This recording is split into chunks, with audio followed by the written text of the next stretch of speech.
It's okay to ask our hard questions to the Lord. I know sometimes we feel inadequate or not enough, or am I really asking for this? Yes, it's okay to ask.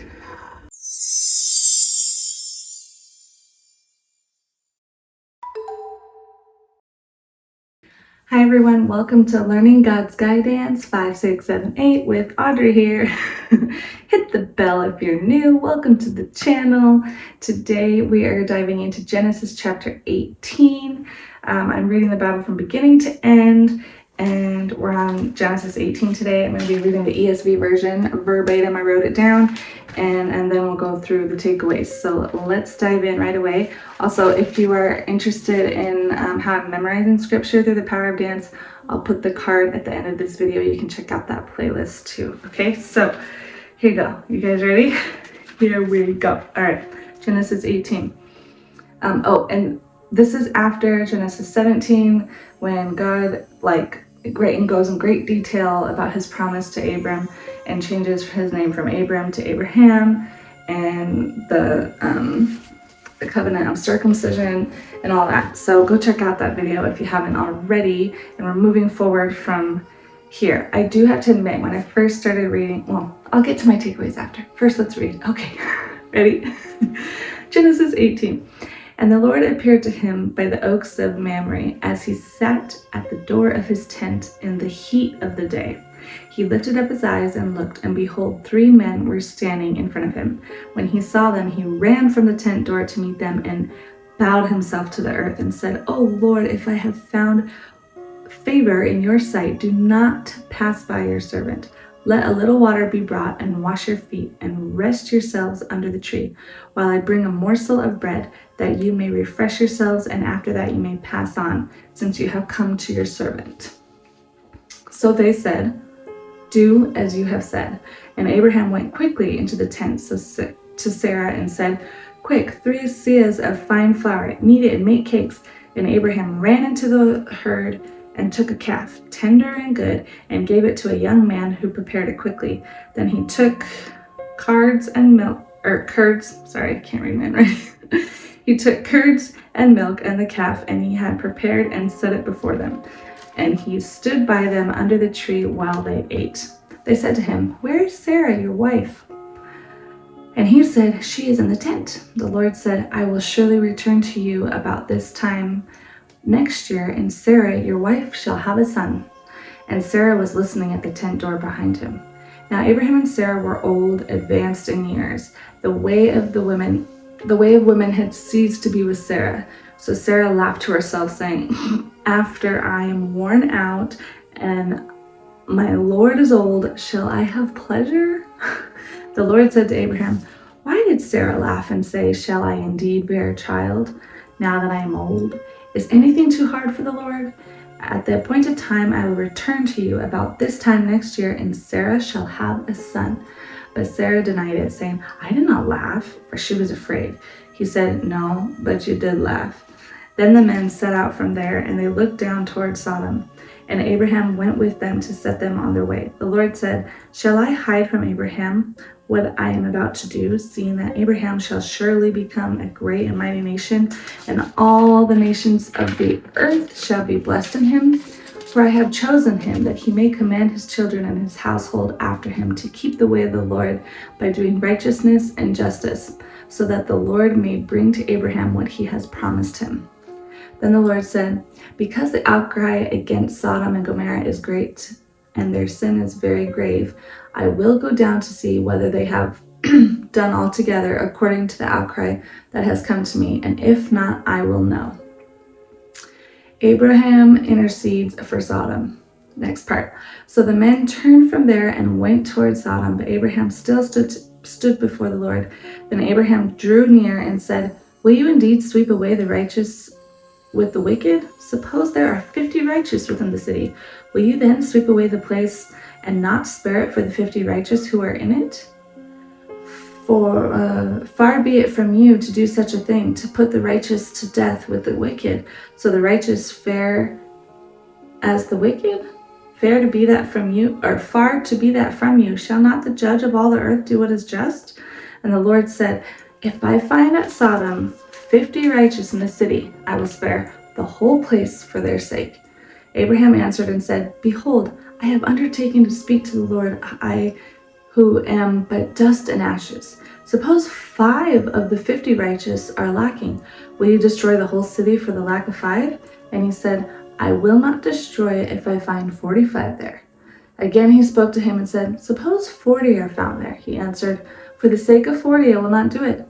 Then he said, Oh, let not the Lord be angry, and I will speak. Suppose 30 are found there. He said, Behold, I have undertaken to speak to the Lord. Suppose 20,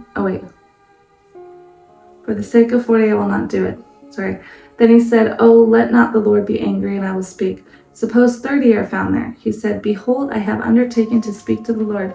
Suppose 20 are found there. He answered, For the sake of 20 I will not destroy it. Then he said, Oh, let not the Lord be angry. I will speak again, but this once. Suppose 10 are found. He answered, For the sake of 10 I will not destroy it. And the Lord went his way when he had finished speaking to Abraham, and Abraham returned to his place. The end of chapter 18. Okay, so it's a lot, right? But let's go through here together. What I was going to say before I started reading was, when I started reading this chapter, I was like kind of thrown off because it just kind of, and then it started with, and the Lord appeared to him by the oaks of Mamre, and I'm like, wait, what happened before? Like, I know I just read 17, let me go back and refresh the last part. The last part of 17 says, Abraham and his son Ishmael were circumcised, and all the men of his house that learned, those born in the house and those brought with money from a foreigner were circumcised with him. Then it goes, and then the Lord appeared to him by the oaks of Mamre. So, as he sat by the door of his tent in the heat of the day. So I don't know if it's like the same day, the next day, but it felt like it jumped or skipped something, or I don't know. Anyway, and then here, okay, he lifted up his eyes and looked, and behold, 3 men were standing in front of the tent, okay?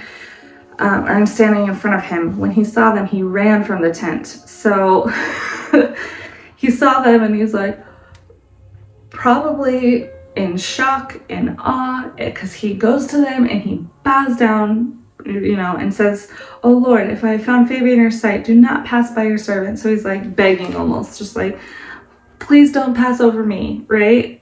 Let me pamper, right? Let me pamper these 3 men. Let me have great hospitality. Let me cook them food and bring them bread, right? And all that stuff. So yeah, while I bring a morsel of bread that you may refresh yourselves, and after that you may pass on. So here's your pit stop. Let me take care of you for a minute before you move on to the next one, but please don't overlook me, right? And they were like, well, yeah, do what you say. It was just like so simple. I feel like, but I underlined the word do. Do as you have said. Okay. And Abraham's like, all right, hurry, let's do it. And just probably how much excitement he felt in that moment, right? And Abraham went quickly into the tent to Sarah and said, and then I noticed how he delegated right away. He didn't do everything himself to get this done, right? He had help. He had Sarah make the cakes, and then he went and grabbed a calf, but he made sure to pick it to make sure it was tender and good, right? And then he delegated it to a young man who prepared it quickly, right?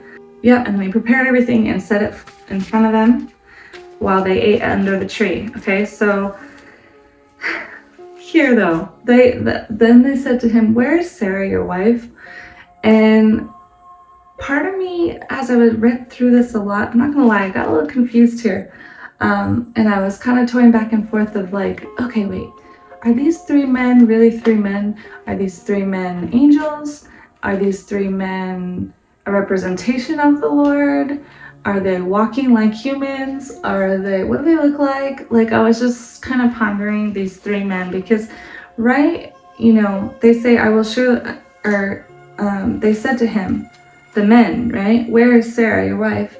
And she said and he said, she's in the tent. The Lord said, I will surely return to you about this time next year. So it went from they said to him, these three men, to the Lord said to him. So, and because he saw the three men at his door and went before them, right, and like, oh Lord, if I have found favor in your sight. So my brain is like, he's calling these three men Lord, right? He's talking to these three men as if they're Lord. So, and then, they're replying as men, they said to him. And then the next sentence, the Lord said. So then later, the men set out from there and looked down towards Sodom, right? So then the men actually leave, but then Abraham continues to talk to the Lord. The Lord said, shall I hide? He drew near to the Lord, right? And then he still talks to the Lord after those three men had left. So can you see why my literal brain can get kind of confused in here with like, wait a minute. And I know that God works through people, right? And so maybe that's like the deeper understanding of this chapter is that, the Lord is using these three men to send the message to Abraham, to talk to him, and yet they could also totally be human, or they could totally be angels, or they could totally just be representing the Lord. I don't know. This one, I got a little like, wait, who's saying what? Right, who's saying what? Okay, so, oh, and then like, I feel like I'm noticing a pattern of like, kind of like in the garden, right? When God's like, where are you to Adam? He already knew, right? And here, where's your wife? They already know, right? The Lord already knows. It's like giving an opportunity for us humans to like decide how we're going to show up, right? I will sure, and then, the Lord makes the promise here. I will surely return to you about this time next year, and Sarah, your wife, shall have a son.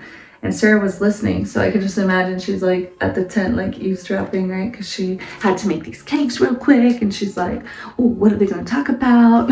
So she's like, let me hear what they're going to say. And then she hears what they're saying, and she's like, are you serious? Like, me, for real? Why are you waiting? Like, I have to wait till I'm all worn out. Now you're gonna give me pleasure? Like, we've been through so much with Hagar and everything, trying to make this child come and to fulfill your promise. And then now I've got three men showing up at my house that I'm making cakes for, and they're telling me I'm gonna have my own son, and I'm 90. Like, she's having that. All of that probably happened all at the same time. So she laughs to herself, saying, after I am worn out and my Lord is old, shall I have pleasure? And the Lord said to Abraham, so she didn't even laugh out loud to them. She laughed to herself, right? So Sarah laughed to herself. But the Lord said to Abraham, why did she do that? Like, she's not even out in the conversation. I feel like she's just like behind the tent, like, and the Lord can hear everything, right? And so why did she laugh and say, shall I need to bear a child now that I'm old? Like, is anything too hard for me? Is anything too hard for the Lord? Like, has she forgotten, like, my power? Like, she doesn't think this is possible? Like, she's totally doubting me, right? She's totally mocking me. And then, but he doesn't go into that, like, how dare you mock me? How dare you, da-da-da. I mean, who knows how his tone was, right? But he's getting the point across that is kind of what he's meaning. Like, why are you laughing? This is like, you don't think I can handle it? Like, I'm the Lord, of course I can. And then he just continues to say, at the appointed time, I will return to you about this time next year. Like, he just reinforces and reinstates what he had just previously said. He just says it again, right? And Sarah shall have a son. Like, this is not to be negotiated or laughed about, or, he just says it so matter of fact. But Sarah denied it, saying, I did not laugh, for she was afraid. He said, no, but you did laugh. So then I thought, well, wait, now is she in the conversation through the tent? Did she come out of the tent? And now she's talking to the three men. The Lord are telling her this through the three men. She hearing this in her head? Like, I want more details, you know? Anyway, okay, and then the men set out from there and they looked down towards Sodom, and Abraham went with them to set them on their way. Okay, so now he's like picking up these, he's like, okay, let's go over to Sodom, here you go, let's go that way. The Lord said, shall I hide? Okay, then this part.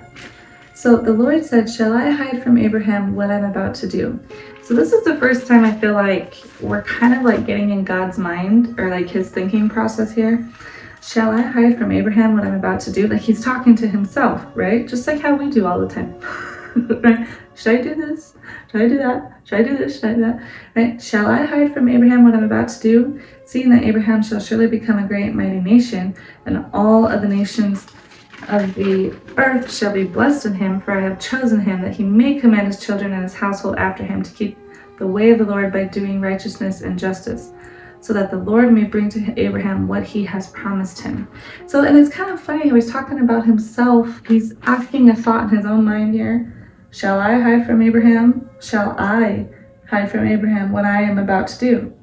Right? And then in the same, thought process, he then switches it to keep the way of the Lord by doing righteousness and justice. Then he's like talking about himself in third person, and I got a little bit confused here. So that the Lord may bring to him about what he has promised him. But then the Lord said, because the outcry against Sodom and Gomorrah is great and their sin is very grave, I will go down to see whether they have done altogether according to the outcry that has come to me. And if not, I will know. So, and if not what, you will know what. I feel like it's so open-ended there, right? And because the outcry against Sodom and Gomorrah, so that had me thinking about, okay, wait, the outcry about what happened there, right? So then I thought, okay, I need to touch up on what I already read, and because I'm trying to remember it, and so I went back to Genesis 14, where they talk about the war at the Salt Sea. We already went over that, right? You can check out that video. But to summarize, to kind of get my brain to remember, they had the war, and there were pits in the valley of Siddim. As kings of Sodom and Gomorrah fled, they fell into them, and rest fled to the hill country. The enemy took all possessions in Sodom and Gomorrah and their provisions, and they went their way. They also took Lot from there, Abram's nephew, right? He was dwelling there. But then Abram went in and got everybody back. He took the 318 men, and in a nutshell, right? And he brought all their possessions. He got them all back. And so that's where I'm kind of like, okay, so then the city is probably just like left in ruins because there was the war there and people were escaping and dying, and then the enemy took all their stuff. But it says here, the enemy took all possessions of Sodom and Gomorrah and their provisions and went their way. So then and took that literal, like they went on, like, so then it was like an abandoned place or something, or whoever was still hanging around rebuilt. I don't know. And then so now in Genesis 18, he's bringing that up, because the outcry against Sodom and Gomorrah is great and their sin is very grave, I will go down there to see what they have done altogether according to the outcry that has come to me. So God is hearing the outcry of all the sin that had taken place in the war there. Is what I'm getting from that. And if not, I will know. And I really want to know that if not what. My brain is not clicking that. So if you are and you know what it's talking about, comment below. Help a sister out. Okay. Yeah. So, but that whole little section of him like contemplating, should I tell Abraham what I'm going to do? Which I think what he was going to do is go there and wipe out the people that had settled there, if there were any of the enemy that had settled there after, taking over the city. And so he hears the outcry of the city against Sodom and Gomorrah. Is like, I want to go down there and handle it. And my thought is like, yeah, similar to like how he did with the flood, right? He saw that men was sinning and Noah was like the only righteous one, and so he saved him and then wiped out everybody else. So we know God's power there, right? So it's like, should I tell Abraham that I'm going to do that or not? But then the Lord said, because the outcry, he explained, I'm going to go there, and if not, I will know. I don't know. And then so Abraham intercedes for Sodom. So this part, then Abraham starts, having questions like, wait, you're going to do what? So the men turned from there and went towards Sodom, but Abraham still stood before the Lord. This part, then Abraham drew near and said, okay, so the three men leave. They're going towards Sodom, and then now Abraham's still speaking to the Lord. So this had me thinking about the way we look at time, the way that God works is, which I've spoken about in previous videos, about the timeline of how God sees time, right? He sees it from an aerial perspective, but we see it as linear.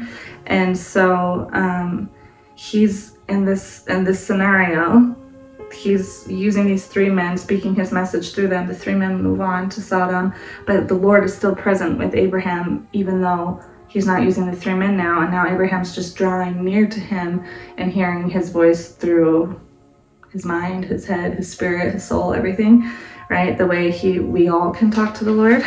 So, but I thought the word choice there, then Abraham drew near. He got close and personal and intimate. When you draw near to someone, you get close. And so I thought that was interesting there, and said, will you indeed sweep away the righteous with the wicked? Suppose there are 50 righteous within the city. So this just shows to Abraham's heart, right? He's like, but wait, even though they might have done wrong, there's good people in that city. What are you going to do with the good people, right? What are you going to do? Are you going to really wipe away the everybody? And will you sweep away the place and not spare it for the 50 righteous who are in it? Far be it from you to do such a thing. Like, that's not like you at all, God. You're the God of love, right? And justice and righteousness, right? So he's like, that is so far from you to do such a thing, to put the righteous to death with the wicked, so that the righteous fare as the wicked. Far be that from you. Like, no, that's not who you are. Like, he's probably like panicking, and this is probably why God was contemplating, should I tell him? Right? Because he knew he was going to react this way or have these thoughts as humans, right? Shall not the judge of all the earth do what is just? Like, shouldn't you, out of all people, God, you're like be doing the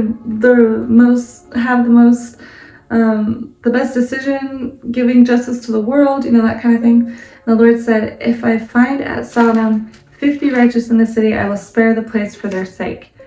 So I bet you Abraham's like, but then he's like, well, wait, okay, he'll do it for 50, but I wonder. And he keeps on going, keeps on bringing the numbers down, right? So, behold, I have undertaken to speak to the Lord. So then, but as he's having more questions, like, okay, he'll do it for 50. He answered me. He's probably like, and I don't want to offend the Lord by questioning his bigger picture here, but I do have a desire as a human to understand, right? So Abraham and said, behold, I have undertaken to speak to the Lord, I who am but dust and ashes. So in that phrase there, I feel like that's what he's trying to say, is like, I know your power as the Lord is so much greater than I, but I do still have a question, right? Suppose 5 of the 50 righteous are lacking. So basically, so there's 45. And he said, I will not destroy it if I find 45 there. So God just reiterates, I won't do that if there's 45. And again, he spoke to him and said, suppose 40 are found there. So they're just going back and forth, like bringing the numbers lower, lower, and lower, right? But in between, Abraham's doing this pattern of, oh, let not the Lord be angry. Please don't be mad at me, for asking such questions about what it is you're doing. But I do seek to understand, and I want to know, are you going to spare the righteous people, right? So he keeps going and going, and they get down to, for the sake of 10, I will not destroy it. And then the Lord, when it was on his way and he had finished speaking to Abraham, and Abraham returned to his place. So part of me, as I was reading, I'm like, yeah, going down, down, down, down, down. And then at the very last, for when Abraham, oh, let not the Lord be angry, and I will speak again, but this once. So this is my last time for the sake of 10. right? And my thought is, if you're going to go all the way from 50 and you're going down by 5, then 10, then 5, you keep going down. Why not just fully ask for one? Are you going to do this for one person? You know? I thought it was going to, as I was reading, I was like, oh, if he has this kind of courage to ask this question over and over as the numbers are going, and God is probably like, okay, you know, this is why I was debating if I should tell him. And then, yep, we got this answers. But, or no, maybe the Lord is completely like just answering. He's not getting angry in his answers. He's just, again, stating it as a matter of fact. For the sake of 10, I will not destroy it, right? For the sake of 20, I will not. For 30, for 45, for 50. There's no emotion present as far as in God's responses like there is Abraham's, right? Abraham's is like, I'm trying not to offend you, Lord. Please don't be angry with me. And the Lord is just like, matter of fact, matter of fact. And so I had the thought, what can this teach us? This last part is that, like, God knows when he asked himself, should I tell this to Abraham, right? What I might do here, what I'm going to do here. He knows how we're going to react as humans anyway. He knows we're going to have questions. He knows. And so the fact that he told him, he was prepared to answer him, right? And I think that's just like a nice reminder to let us know that we're the ones that are like, oh, is this the right question? Is this the wrong question? Does this question make me look stupid? Is this a dumb question? You know, like all the things we come up with as like we shouldn't be asking, or this and that. But it here in this whole last, I mean, it was a good chunk of back and forth. The Lord never showed anger for us asking when we're seeking to understand. And I'm sure he knows Abraham's heart of just genuinely wanting to know, because he wants to know if the righteous person is going to be saved in this process of what God's about to do, right?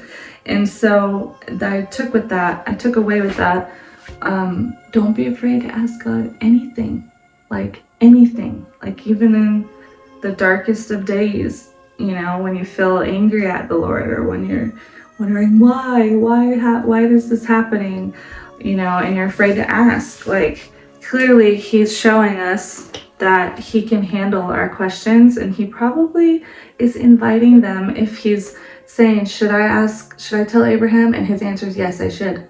And then he does, and he knows these questions are going to be bombarded to him, and he just answers, you know, he answers.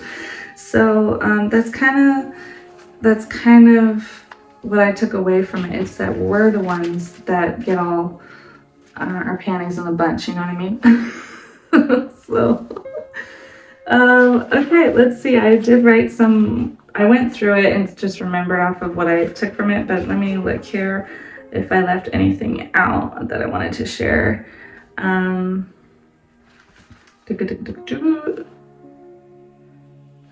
that's it. Perfect timing, because my son's waking up, so I gotta go. Anywho, comment below, let me know what you think, and we'll move on to Genesis 19 in the next video, and make sure you hit the bell. I'll see you guys in the next one. Bye.